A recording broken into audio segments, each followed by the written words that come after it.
It was one of those calm afternoons when everything felt ordinary. The sun was still high, and the sky had that soft golden color that makes everything look peaceful. The street was quiet except for the sound of shoes lightly brushing against the sidewalk. A tall teenage boy walked with a backpack hanging loosely over one shoulder. His basketball shorts swayed in the light wind, and his t-shirt was still a little damp with sweat. He had just finished practice at the community gym and was on his way home. He took the same route every day, past the old grocery store, across the small park, and then down the long road lined with houses that all looked nearly the same. It was the kind of neighborhood where people waved from their porches and lawn sprinklers clicked back and forth. He liked that walk. It gave him time to clear his head and think about school, games, and sometimes his future. His headphones played soft music and he mouthed the words quietly. He was in a good mood, feeling proud about the way he had played that day. The coach had complimented him on his defense and his friends had teased him about finally making his free throws. He smiled at the thought.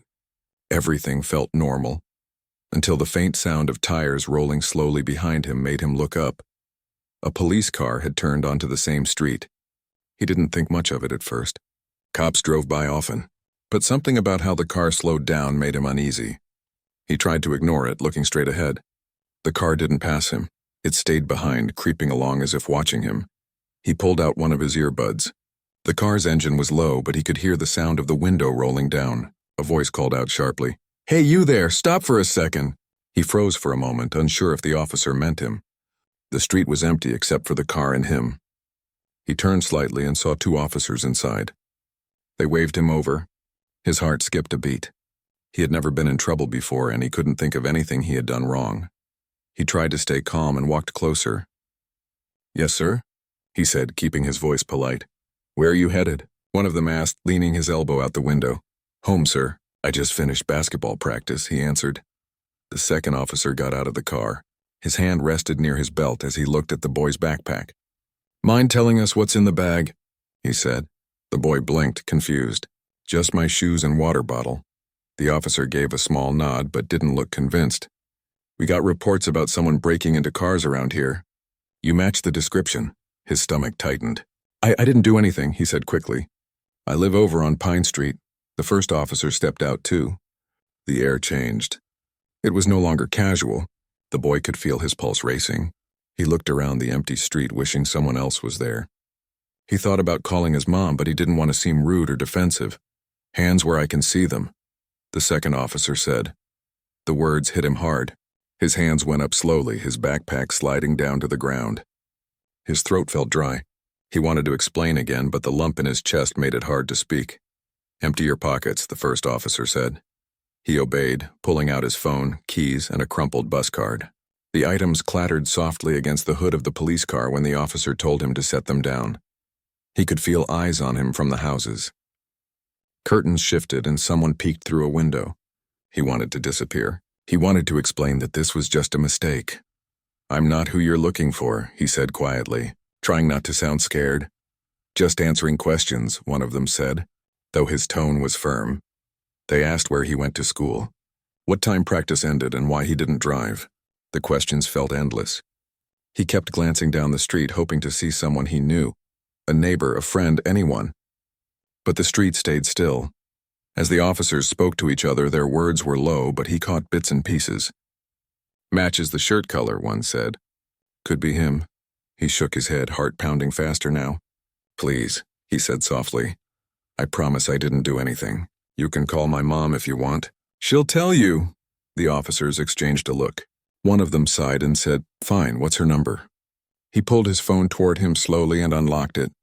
His fingers trembled slightly as he found his mother's contact.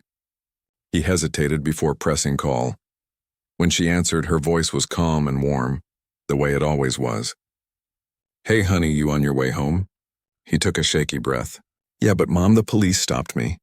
They said I look like someone." Her tone changed instantly. "Where are you?" He looked around for a street sign. Near Maple Avenue, just past the park." "Stay where you are," she said firmly. "Don't move." "I'm coming right now." He nodded, though his voice barely came out.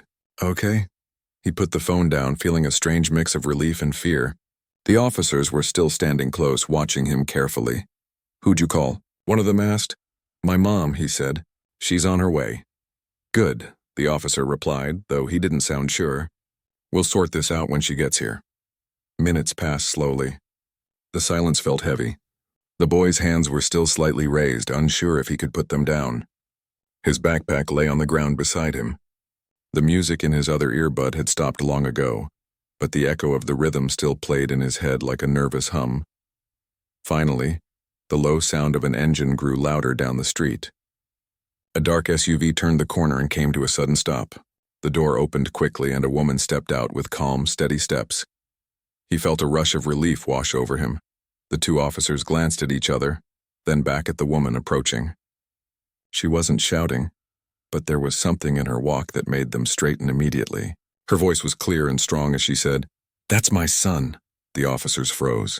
One of them opened his mouth to speak, but she lifted her hand slightly, as if telling him to hold his words. Her gaze went straight to her son first, making sure he was okay. He nodded faintly, still shaken. Then she turned to the officers, pulling something from her jacket pocket. The glint of a badge caught the sunlight for a moment. Neither officer said a word. The moment the woman stepped closer, the air on that street changed. The two officers who had looked so confident a few minutes ago now seemed uncertain.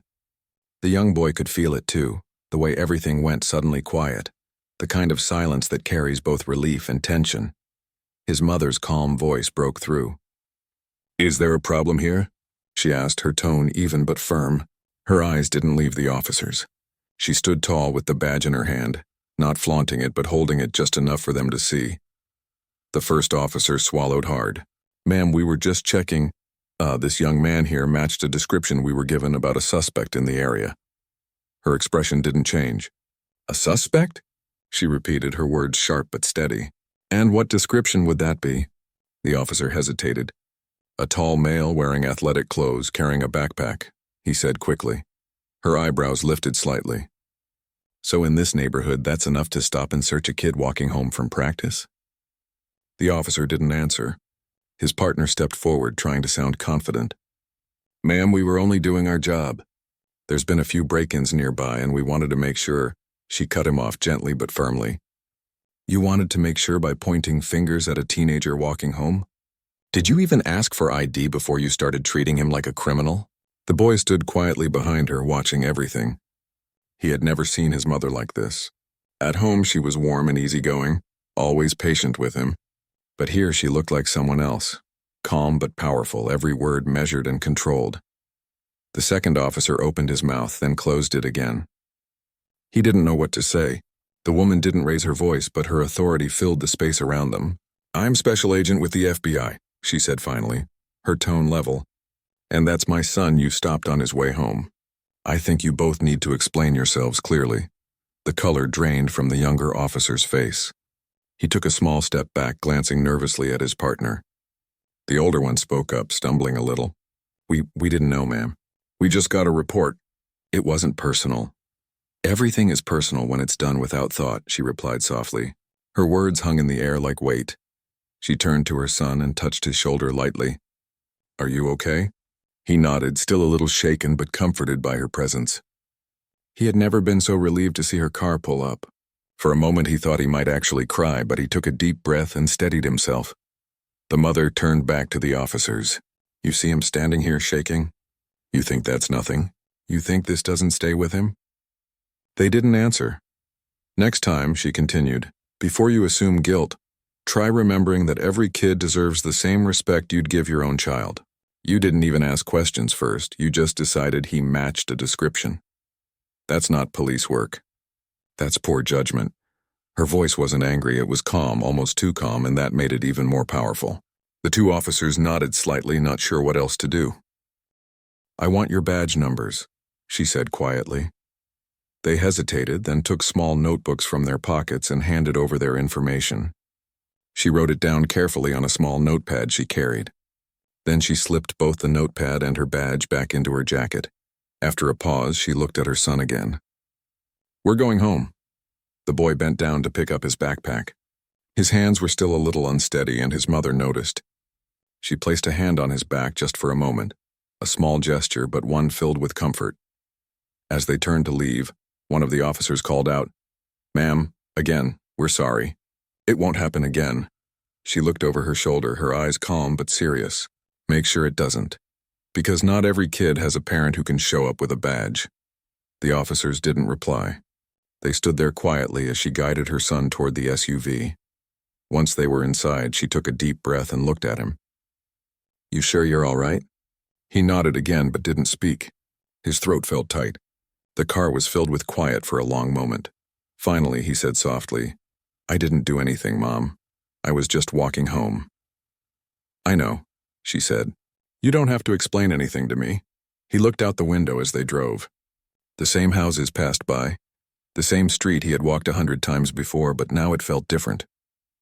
The same quiet neighborhood didn't feel as safe as it had just an hour ago. His mother kept her eyes on the road, but her mind was racing. She had handled difficult situations before.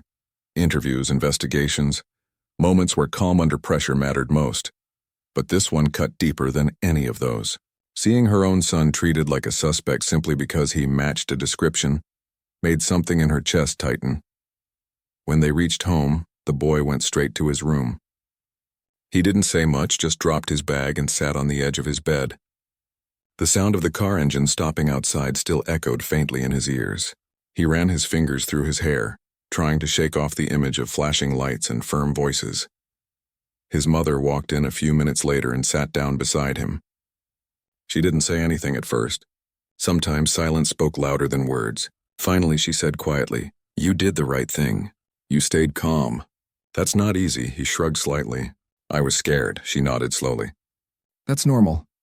But remember, you didn't do anything wrong. This isn't on you." He looked at her, searching her face for reassurance. "Does this kind of thing happen a lot?" he asked softly. She hesitated, then said, "More often than it should." He looked down at his hands. "If you hadn't come, what would have happened?" Her chest tightened at the question. "I don't know," she admitted. "But I'm glad I did." For a moment, neither of them spoke. The only sound was the soft ticking of the clock on the wall. The sunlight through the window had started to fade, stretching shadows across the room. After a while, she said, "I'm going to file a report about this. They need to be held accountable.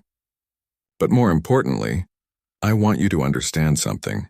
What happened today isn't your fault, and it doesn't define who you are." He nodded, though the words took time to sink in. Later that evening, they sat together at the kitchen table. The warmth of the light above them made the room feel smaller, safer. His mother made dinner, something simple, but neither of them talked much at first. Then she started telling him stories from her early days at the bureau, about the challenges she faced and how she learned to stay composed no matter the situation. Her stories didn't erase what had happened, but they helped. They reminded him that strength wasn't about fighting or shouting. It was about staying grounded even when things didn't make sense.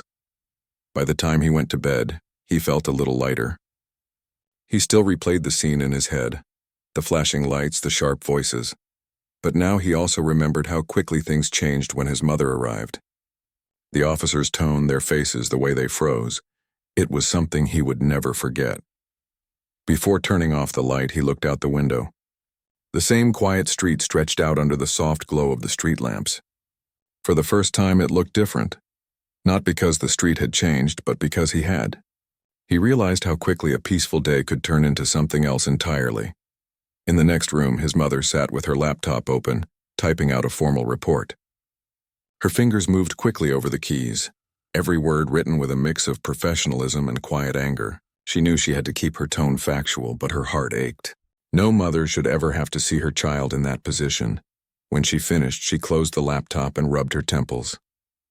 For a long moment, she just sat there staring at the blank wall, lost in thought.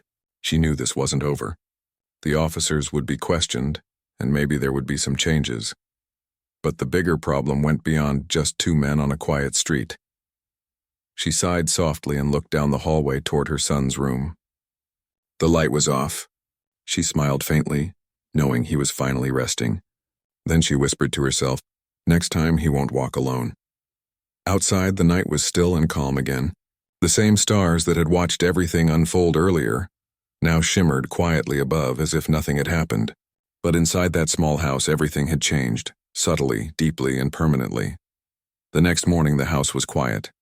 The boy woke up early, though he hadn't slept much. The events from the previous day still replayed in his mind. The flashing lights, the questions, the fear in his chest, and his mother's calm but powerful voice that had turned the entire situation around.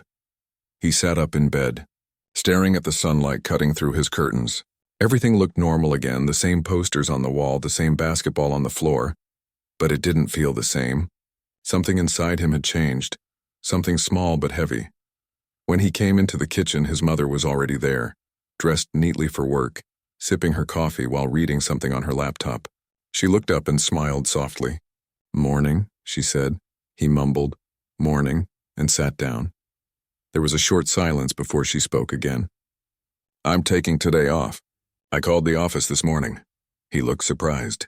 "You never take days off." "I know," she said, setting her mug down. "But after what happened, I think we both need a breather." He nodded, grateful but unsure what to say. He still didn't want to talk about the whole thing, even though it kept circling in his head. She didn't push him. Instead, she made breakfast, pancakes, his favorite. They ate quietly for a while until she asked gently, "Do you want to talk about yesterday?" He hesitated. "I don't know what to say. It just felt weird, like they didn't even see me. They just saw what they wanted to see." She sighed softly. "That's exactly what happened," she said. "And I hate that you had to experience it. But you handled yourself well, even though it wasn't fair." He looked down at his plate. "It's just, I didn't do anything wrong, Mom. I was just walking." "I know," she said. "You don't ever have to prove your innocence for just existing. Remember that." Her words stuck with him. They both sat quietly again, listening to the faint sounds of the neighborhood, the hum of cars, a dog barking, someone mowing their lawn. It was strange how the world kept moving, even after something so unsettling. Later that morning, they decided to go for a drive. She wanted to show him something. They drove across town through familiar streets until they reached the police station. He stiffened as soon as he saw the building. "Why are we here?" he asked quietly. "I filed a complaint last night," she said, "but I need to follow up in person. And you deserve to know how accountability works." He didn't like the idea of going inside, but she assured him he wouldn't have to do anything, just wait in the car if he wanted. Still, curiosity tugged at him. After a moment, he said, "I'll come in with you." Inside, the station was bright but cold. The smell of coffee and paper filled the air. People moved quickly between desks. Phones rang and computers clicked. It felt strange seeing officers walking around, laughing, talking like everything was normal. At the front desk, his mother spoke calmly to the woman sitting there. "I'm following up on a formal report I submitted last night," she said, handing over a folder. The woman's expression changed slightly as she read the name on the document. "Yes, Agent," she said quickly. "The chief is expecting you." They waited for a few minutes before being called into an office. The police chief, an older man with a tired face, greeted them politely. He looked uncomfortable but respectful. "Agent," he said, shaking her hand, "I read your report. I'm deeply sorry about what happened yesterday. I've already spoken to the officers involved." She sat down, her tone steady. "I appreciate that. But an apology isn't enough. My son was stopped without cause. He was treated as a suspect with no reasonable reason. That kind of behavior damages trust between your department and the community." The chief nodded, his voice low. "You're absolutely right. I don't have excuses. We'll be reviewing their conduct and providing additional training. I understand how serious this is." The boy sat quietly beside his mother, watching. He felt a mix of pride and disbelief. Pride in how calm and strong she was, disbelief that something so unfair had to be explained at all. When the meeting ended, the chief stood and said again, "I'm sorry, truly. This shouldn't have happened." His mother gave a polite nod and walked out. Outside, the boy finally asked, "Do you think they'll really change anything?" She paused before answering. "Change takes time. But if we don't speak up, nothing changes at all. What we did today matters, even if it feels small." They drove in silence for a while. The city rolled by outside the window. Shops, kids on bikes, people walking dogs. Everything looked the same, but he couldn't stop thinking about how quickly things could shift in just one moment. After a while, his mother pulled into a park. They got out and sat on a bench near the basketball courts. A group of kids played nearby, laughing and shouting. Watching them brought a small smile to his face. "See those kids?" she said. "They don't think twice about being out here, and they shouldn't have to. I want that for you too. I don't ever want you walking around afraid." He nodded, staring at the court. "But it's hard not to think about it now." "I know," she said softly. "But I also know you're strong. What happened to you doesn't define you. It teaches you. It makes you aware. But don't let it change your kindness or your sense of peace." He looked down at his hands, thinking about what she said. "I'll try," he murmured. The rest of the day passed quietly. They stopped for lunch, then went to a bookstore where his mother bought him a new novel she thought he might like. She was trying to make the day feel normal again, and in small ways it worked. That evening after dinner, he sat outside on the porch. The air was cool, and the sky had turned orange and pink with sunset. He thought about everything: the police, the meeting, the park, the way his mother handled everything with calm strength. He realized something important that night. His mother wasn't just his protector. She was proof that courage didn't always mean shouting or fighting. Sometimes it meant standing firm, speaking truth, and refusing to be silent. When she joined him on the porch, she brought 2 cups of tea.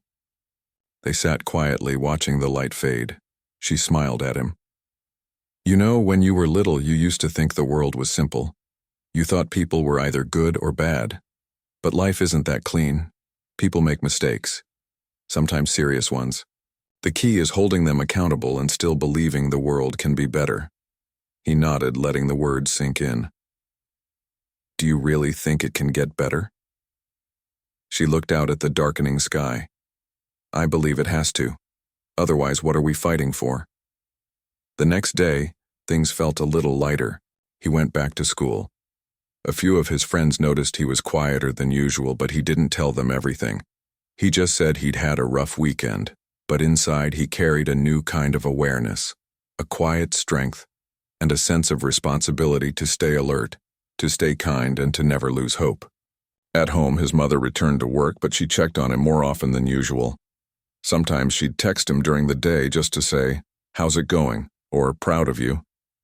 Every time he saw those messages, he smiled. Days passed, and life slowly returned to normal. But the memory of that day, the flashing lights, the questions, the sound of his mother's calm voice never faded. It became part of his story, something that shaped him. One night, weeks later, as they watched a movie together, he turned to her and said, "You know, I think I understand why you stayed so calm that day." She looked at him curiously. "Why?" "Because you knew losing control would only make things worse," he said quietly. "And you wanted to show them who you really are, not who they assumed you were." She smiled, a hint of pride in her eyes. "Exactly, and one day you'll do the same for someone else." He nodded, thinking about that. Maybe one day he really would. The world outside their window was quiet again, the same neighborhood, the same streets. But this time, they both saw it differently. Not just as a place to live, but as a reminder of how fragile justice can be, and how important it is to stand up when it's tested. A few weeks passed since the day at the police station. The tension that once hung in the house had started to fade, replaced by a quiet calm. But even though things looked normal on the outside, neither the boy nor his mother forgot what had happened. It was like a shadow that followed them, not always visible, but always there. The boy had started to open up more. He spoke about it one evening while helping his mother prepare dinner. He was slicing vegetables when he said softly, "Mom, sometimes I keep thinking about that day, even when I'm not trying to." His mother paused and looked at him. "That's normal," she said gently. "When something shakes you, it doesn't leave right away, but every time you talk about it, it loses a little bit of its power." He nodded slowly. "I know. I just keep wondering why it happened. Why they looked at me that way." She put down her knife and turned toward him. "You didn't do anything wrong," she reminded him. "What happened was about their assumptions, not your actions. And that's why we keep speaking up. Because change only happens when people see the truth for what it is. He thought about that for a while as they cooked. Later that night, he sat at his desk, writing in his notebook. It wasn't homework, just thoughts, small things he didn't want to forget. He wrote about how it felt to be misunderstood, how fear could appear out of nowhere, and how his mother's calm strength had steadied him when everything else felt uncertain. A few days later, something unexpected happened. His school principal called him into the office. The principal smiled kindly and said, "Your mother spoke with me this week. She told me a little about what happened. We'd like to organize something, maybe a student discussion about understanding fairness and trust." The boy blinked in surprise. "You want me to talk?" "Only if you're comfortable," the principal said. "It might help other students see things from a new point of view." At first he wasn't sure. He wasn't used to speaking in front of people, and the idea made his stomach turn a little. But that night, when he told his mother about it, she smiled. "If you feel ready, it could be something powerful. You don't have to talk about every detail, just what it felt like and what you learned." He thought about it for a long time. And finally, he agreed. The following week, the school arranged a small assembly. It wasn't formal, just a circle of chairs in the gym, with teachers, students, and a few parents. The boy sat quietly at first, his hands clasped together. When the principal introduced him, the room grew still. He spoke slowly, carefully choosing his words. "That day," he said, "I was just walking home. I wasn't doing anything wrong. But the police stopped me because they thought I looked like someone else. It was scary. I didn't know what would happen next. I just kept thinking, why me?" He paused, glancing at his mother sitting near the back. She gave him a reassuring nod. "But then my mom showed up," he continued. "And everything changed. The way they talked changed. The way they looked at me changed. And that made me realize something. Sometimes people only listen when power is in the room. And that's not right." There was silence for a moment. He took a breath and went on. "I'm not angry anymore. But I want people to understand that this happens to people who don't deserve it. And I want to live in a place where nobody has to be afraid just because of who they are." When he finished, the room stayed quiet for a few seconds. Then everyone began to clap. It wasn't loud or forced. It was slow and genuine. A few students came up afterward to thank him for sharing. Some even admitted they had never thought about how it might feel to be treated unfairly for no reason. That night, his mother hugged him tightly. "You did something brave," she said softly. "Speaking out takes courage. And you did it with honesty." He smiled faintly. "I just told the truth. And that," she said, "is what changes people." After that day, things at school felt different. His teachers seemed to look at him with quiet respect. Even his friends asked more thoughtful questions about what had happened. The conversation spread, not in a loud or dramatic way, but in small ripples, like gentle waves reaching further than expected. Meanwhile, his mother's report had moved up the chain. She received an email from the department acknowledging the incident and outlining the new training sessions they planned to implement. It wasn't everything she hoped for, but it was a start. She printed the email and placed it in a folder marked Progress. One weekend, they decided to visit his grandparents in another town. The drive took a few hours, but the open road and soft music made it peaceful. Along the way, they talked about lighter things, school, sports, funny stories. When they arrived, his grandmother welcomed them with hugs and warm food, as always. Later, while sitting on the porch, his grandfather asked, "I heard about what happened. You doing all right, son?" The boy nodded. "I'm okay now. It was scary, but I learned a lot." His grandfather looked at him thoughtfully. "You know, when I was your age, things like that happened all the time. The difference is, back then, people didn't speak up as easily. Seeing you and your mom handle it the way you did, that gives me hope." The boy smiled, feeling a warmth in his chest that he hadn't felt in weeks. They spent the rest of the evening laughing, telling stories and sitting under the stars. Later that night, as he lay in bed at his grandparents' house, he thought about what his grandfather said. Hope. That word stayed in his mind. He realized that what he and his mother did wasn't just about defending themselves. It was about showing that things could be different, that people could learn, listen, and grow. When they returned home, his mother received a call from a local community center. Someone had heard about the story through the school and asked if she and her son would be willing to attend a small community meeting to talk about it. She asked him first. "It's completely up to you," she said. He thought for a moment. "I'll go," he said. "If it helps someone else, I'll go." At the meeting, they sat in a circle with other families, officers, and teachers. It wasn't about blame, it was about understanding. His mother spoke about the importance of awareness and fairness. The boy shared his experience again, this time with more confidence. When he finished, one of the officers in attendance, a young woman, spoke quietly. "Thank you for sharing that. It's important for us to hear stories like yours. It reminds us that behind every uniform and every interaction, there are real people, and that we have to do better." The room fell silent, but it was a good kind of silence, one filled with reflection and understanding. Afterward, several people approached the boy to thank him. One older man said, "My grandson went through something similar. Hearing you talk helps me believe things might change." That night, driving home, the boy looked out the window. The streets glowed under soft streetlights, calm and quiet. He realized how far they had come since that afternoon when everything first happened. What started as fear had turned into courage, and that courage was now spreading. At home, his mother parked the car and turned to him. "You know," she said, "sometimes change doesn't come through big movements. Sometimes it starts with one honest story." He nodded slowly. "I guess that means we just told one." She smiled, proud. "Yes, and maybe it'll help others tell theirs." That night, he wrote in his notebook again. His words were simple. Sometimes the hardest moments lead to the strongest voices. And when people listen, the world shifts a little.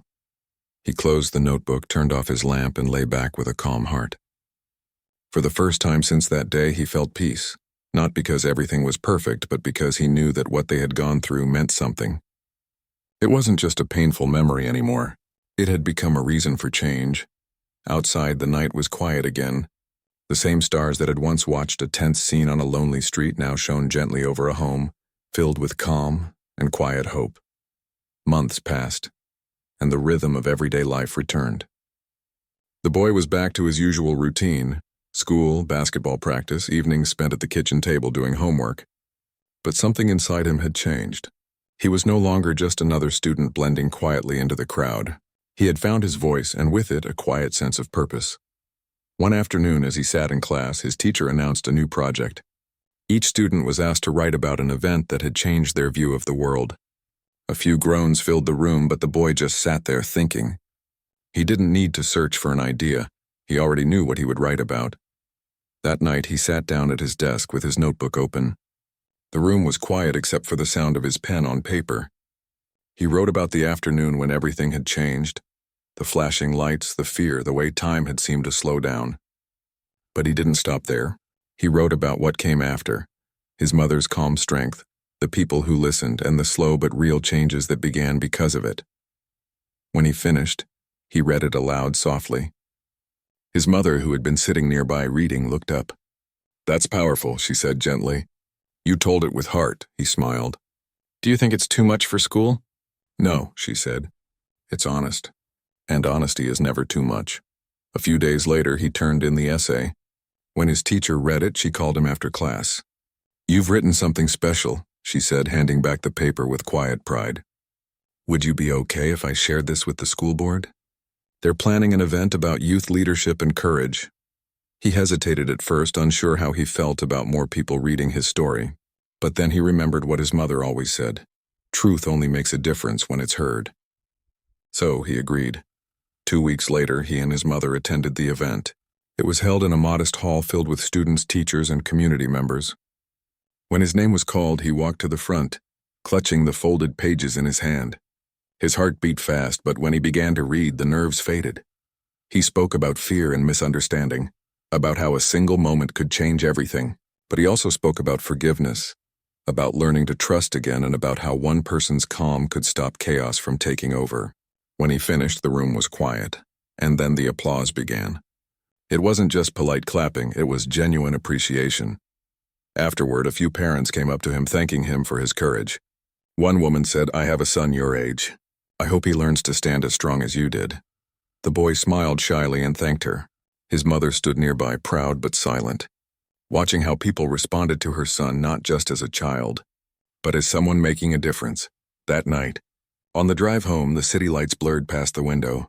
"You know," his mother said softly, "I think your story did something important today." He looked at her. "You think it'll really change anything?" She smiled. "Change doesn't always look big. Sometimes it's just one person thinking differently than they did yesterday. That's how it starts." He nodded, staring out at the quiet streets. Somewhere deep inside, he believed her. In the weeks that followed, he began helping his teacher with a small student group that met once a week to talk about fairness and understanding. They called it Voices for Change. It wasn't formal, just students sharing their experiences and listening to each other. At first, only a few people showed up. But slowly, word spread. By the third week, the room was full. Students who had never spoken about serious things before were now opening up, sharing stories about what they had seen, what they had felt, and what they hoped could be different. The boy often listened more than he spoke. But when he did, people paid attention. He didn't try to sound wise or important. He just spoke honestly.